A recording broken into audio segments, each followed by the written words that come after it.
In the medieval world, knights were more than just warriors. They were the backbone of society. But here's what they don't show you in Hollywood movies. Being a knight wasn't all tournaments and battles. Most days were spent in preparation for a bigger role, and you'll be shocked just how much work that was. We will also reveal the truth behind some myths at the end of the video, so stay tuned. Now, let's hop into the shiny armor of a typical medieval knight and experience just how much effort it took to become one. The path to knighthood. Becoming a warrior. Becoming a knight isn't just about grabbing a sword and riding into battle. It starts young. If you were lucky enough to be born into nobility, you learned your basic mannerisms from the ladies of the house, and then your father, a minor lord, has decided it's time for you to begin your journey to knighthood. You're sent away to live in the household of a greater lord, perhaps someone like William Marshall, one of the most famous knights of the Middle Ages, who served as the right hand of 5 English monarchs. This is your new home, and your life as a young knight in training, or a page, begins here. You'll say goodbye to your home because you're about to spend years learning how to serve before you even touch a real weapon. Now let's see what your jobs are going to be. Your days are structured and demanding. You wake at dawn, attend morning class, and then begin your duties. As a page, your primary role is to serve the lord and lady of the castle. You fetch water, carry messages, and serve meals in the Great Hall. Sometimes you were cleaning after the animals too. It was all part of the job, and it was necessary. You see, this isn't just busy work. It's training in humility, obedience, and the social graces expected of a knight. You're also learning the intricacies of courtly behavior, such as how to address nobles and how to behave at feasts. And guess what? Pages weren't paid really. Their payment was the training and noble connections they gained. They served in a noble household, learning etiquette, combat, and even horse riding, which was hard because the horses were big and the page boys were aged between 7 to 14. Education is a key part of your life. You're taught to read and write, but it wasn't a guaranteed thing. You get to study Latin and religious texts as the church plays a central role in medieval life. You're also introduced to music and poetry, skills that will later help you charm noble ladies and entertain at court. Your main purpose is to train for your ultimate goal, and that needs physical training, which begins early. You practice with wooden swords and shields, learning basic combat techniques. Games like wrestling, running, and mock battles help you develop strength and agility. These activities aren't just play, they're preparing you for the rigors of knighthood. By the time you're 14, you've spent 7 years as a page. You've learned the basics of combat, the importance of faith, and the social skills needed to navigate the medieval world. Now, you're ready to take the next step, becoming a real knight's assistant. Your title is now that of a squire, but life is about to get much more intense. Why? Before we answer that, please press the like button and subscribe. It really does me a favor to reach more curious people like you. Thanks. Now let's continue. The Squire Years. Now that you've entered the 14th year of your life, it's going to be drastically different on a daily basis. You're no longer a page, you're a squire, and your responsibilities have increased tenfold. You're now in the service of a specific knight, perhaps someone like Sir Geoffrey de Charny, a renowned French knight and the author of the Book of Chivalry. Your days are no longer about fetching and carrying. They're about mastering the skills of war and the art of knighthood. Your primary duty is to serve your knight. You clean and maintain his armor, ensuring it's free of rust and dents. A knight's armor, like the chainmail hauberk or the later plate armor, is expensive and essential for survival. You also care for his horses, particularly his destrier, which is the powerful warhorse breed for battle.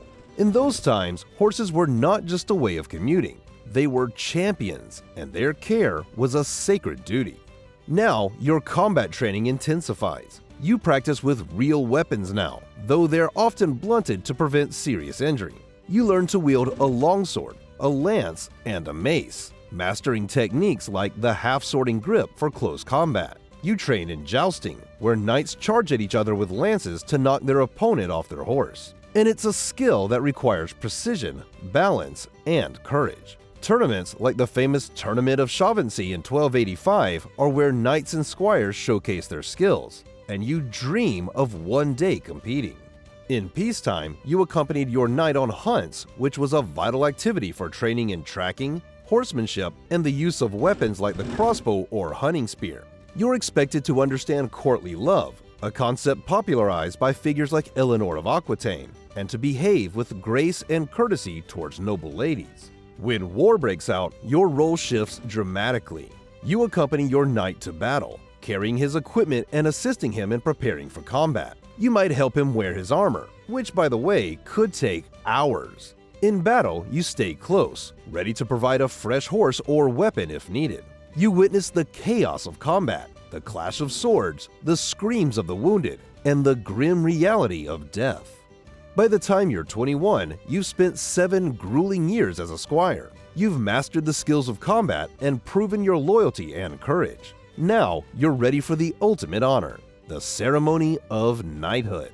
But the challenges of knighthood are just beginning.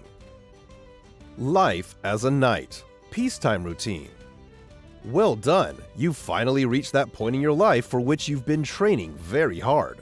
Before the dubbing ceremony, which we'll look at closer in a minute, you have to follow a series of sacred rituals to purify the body and soul. On the eve of knighthood, you spend the night in vigil, often in a chapel or church. This was a time for prayer and reflection, seeking divine blessing for the life of service ahead. The next morning, you're supposed to take a nice bath, washing away the past sins. You will dress in fine robes, often provided by the lord or family, and proceed to the ceremony. The dubbing ceremony itself was steeped in tradition. The knight-to-be would kneel before his lord or senior knight, who would deliver the accolade with a light tap on the shoulders with a sword, and swore to honor and protect his king and the church. The new knight would then receive his riding spurs, which were metal spikes worn on the heel of the riding boots to control their horse, and the sword. But becoming a knight doesn't mean that you'll leave for the battleground the next day. There wasn't always a war going on, and in peacetime, a knight's life was a mix of duty and refinement. Mornings began with church mass, followed by rigorous training to maintain combat skills. Knights also managed estates, oversaw peasants, settled disputes, and worked as a judge. Socially, they participated in tournaments where jousting and mock battles showcased their skill. Life as a knight, wartime routine. Now, when the call for duty arises, your life will serve its true purpose, which is to fight in battles and, if necessary, even lay down your life. While battles are well known, the daily realities of wartime are often overlooked. Before combat, knights spent hours getting into those bulky armor, which could weigh up to 45 to 65 pounds, but its weight was distributed to allow surprising mobility. But lucky for you, you have a squire to assist you, just like you assisted in your time. Inside the camps, you would share tents, meals, and stories around campfires. Food was simple, dried or salted meat, hard bread, and whatever could be foraged. The hygiene situation was pretty rough, and you need armor liners to prevent chafing and clean your gear meticulously to avoid rust. Surprisingly, many of your mates carry personal items like chess sets or prayer books for moments of break. But there were some instances of looting too, and knights often seized weapons, horses, and valuables from defeated enemies, which could significantly boost their wealth. What happens when a knight grows old? You've served your lord for decades, 30, 40, maybe even 50 years, since the day you were dubbed a knight. Feudalism was famous back then, and your loyalty was exchanged for land, not gold. You didn't earn a salary. Instead, you were granted a fief, which is a parcel of land that provided income through crops and peasant labor. In return, you pledged military service, usually 40 days a year, but wars often demanded more. As age slows your sword arm, your role transitions to advising your lord or training young squires. Some went to retire in monasteries and traded their swords for prayer books. When death comes, it's either on the battlefield, where you're buried hastily among comrades, or in peace, laid to rest in a cathedral with your armor and sword.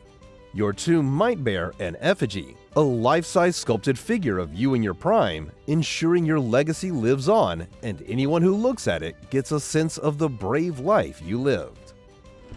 The reality of knighthood. Myths versus reality. So, while the image of a knight is often described as all shining armor and noble deeds, the truth is sometimes the opposite. Many knights were ruthless warlords and showed loyalty only when it suited their ambitions. There are instances where some knights even looted whole villages and switched sides for whoever offered the best rewards. You've probably heard of chivalry, the code knights were supposed to live by. But here's the thing, it wasn't just about rescuing damsels or being a hero. It was more like a rulebook to keep knights loyal to their lords and maintain their high status. Think of it as a way to look good and stay in power, not just about being kind or brave. Knights used chivalry to elevate their status, gain favor, and justify their actions, even when those actions were far from honorable. But that doesn't mean knighthood was a lie. The best knights strive to live by their code, even if they often fell short. History isn't about perfect heroes, it's about real people, flawed and human. And that's what makes their stories so compelling. So, if you had been born in the medieval era, do you think the life of a knight would have appealed to you? Leave a comment below. Check out the channel for more interesting videos, and thanks for watching this one.